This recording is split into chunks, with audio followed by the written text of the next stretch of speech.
Natalie is a textile artist who has spent her life in search of herself. She's here tonight to share with you how, through getting lost in life, eventually led to being found, and why creativity is the most important skill you can have. Speech entitled, The Importance of Being Yourself and the Impact of Creativity. Please welcome Natalie.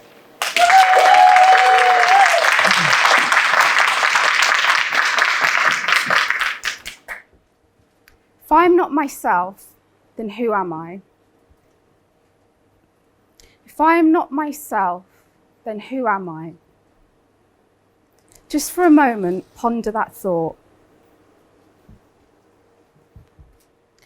As my son sat at the kitchen table, aged 4, over a steaming bowl of porridge and looking rather under the weather, I turned to him and I said, "You don't look yourself today, son."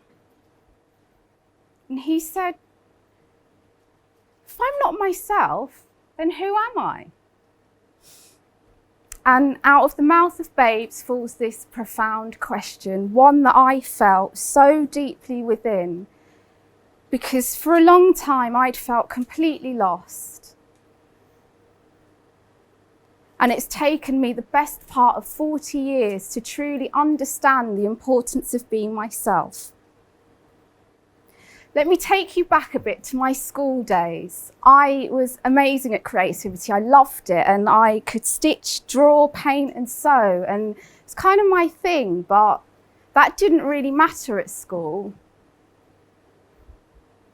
What I learned at school was that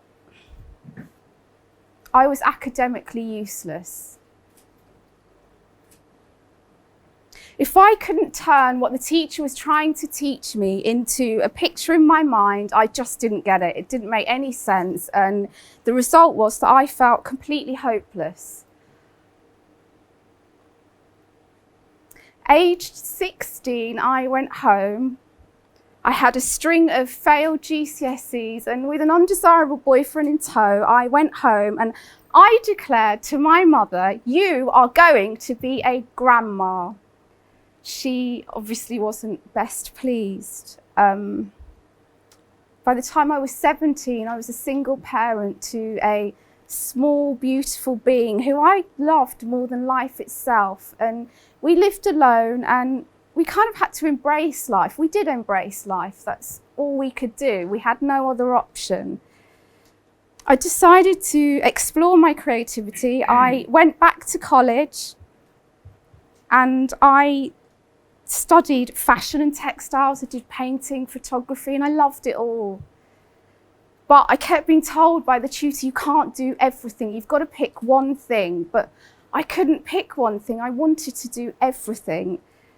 And at the end of my course, I decided that I wasn't going to continue, because actually I didn't really know what I wanted to do. I wanted to do everything, but I was still lost and finding my way. So I reluctantly left college and entered the world of work, and worked within the field of mental health for a number of years and loved it, embraced it again, and felt I'd found something, felt I fitted right in, mainly with the patients, not the staff, but I'd found something I was good at. But something inside was still lacking, and actually reflecting back, I fell into a dark space that I couldn't really explain, I had no understanding of.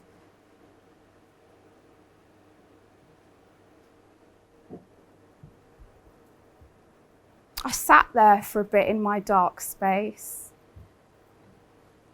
but I'd kind of had enough, and I decided I was going to go to university. Studied fine art, and again was really excited about this, but actually found having to explain every little bit of my work was becoming problematic. There was no explanation. I just created art. I just made stuff. I was a creator. I could not explain it any more than I could explain why I like to sleep on my side in bed. It was a form of self-expression. I, 3 years later, left university with 3 things. A rubbish degree, student debt, and a lack of self-worth.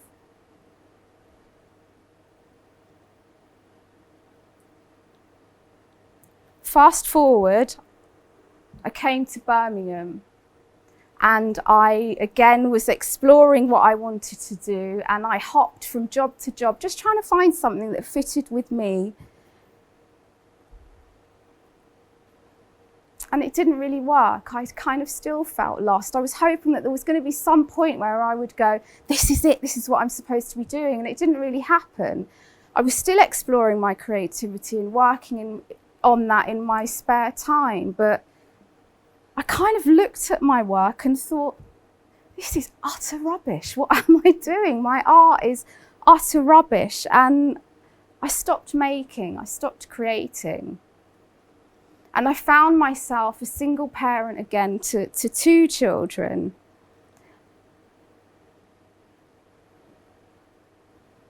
And just out of sheer desperation and with terrible qualifications, I decided I was going to be self-employed.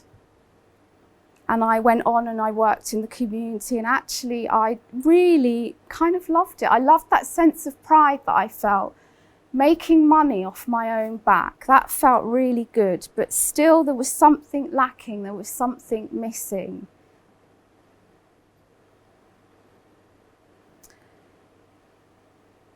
Do you know what? I'm going to get my notes, because I'm going to get my notes.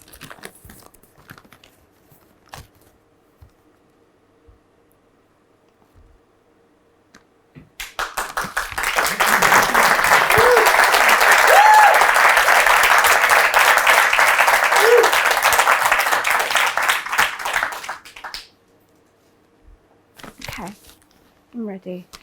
I continued with self-employment and I joined a sewing class and absolutely loved it. Found that I could make clothes and really enjoyed it. And actually when I started to do that, my creativity started, the other part of my creativity, the painting, the drawing and the photography really started to flourish.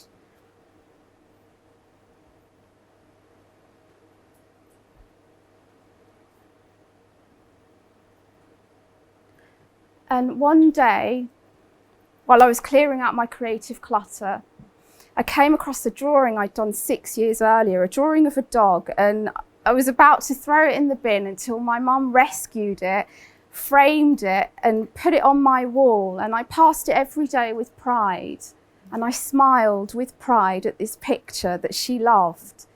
And that's really significant. 1, because my mum didn't like anything I did. And 2, it became a really important part of my jigsaw puzzle. 2 years later, something really magical happened.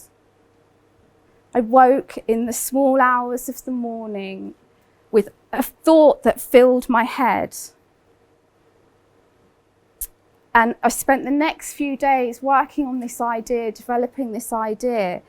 And I'd taken that drawing of that dog and I put it onto fabric. I transferred it onto fabric and I just stitched for hours on end. I stitched my heart and soul into this piece of work, stitched little bits of me, and actually got completely lost down a creative rabbit hole.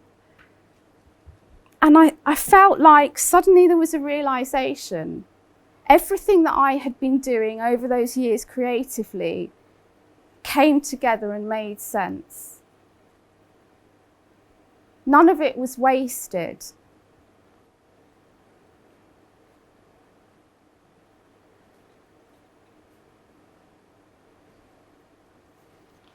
Sorry, everybody.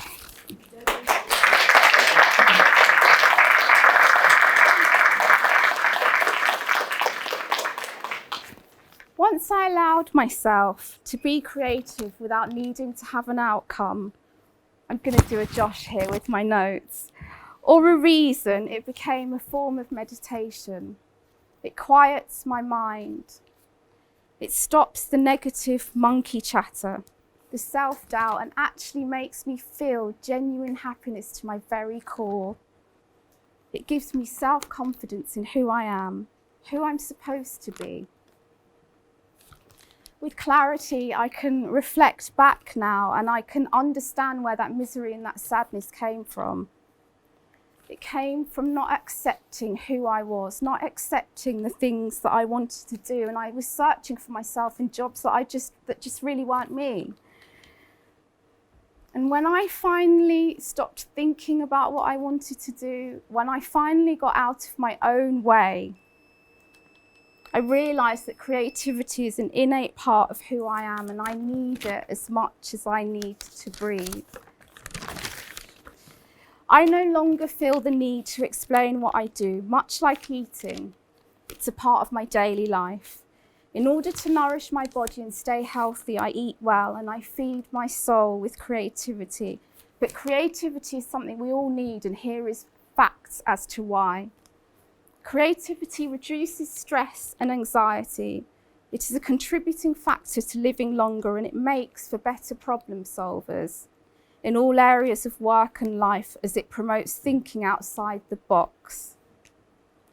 It develops self-confidence and promotes risk-taking, and is the most important skill in the world, as without these attributes, it is difficult to see how the world can develop and progress for the better. Creativity has positively impacted my life, but what I came to realise after doing some research was this. Creativity really saved my life. It stopped me from remaining in a world of despair and feeling lost.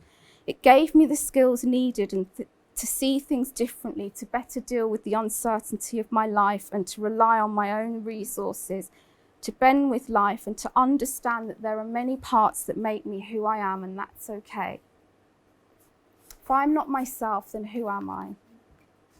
In answer to this question, I'm exactly who I'm supposed to be, as we all are, if only we just give ourselves a chance to just be. Never underestimate the importance of being yourself.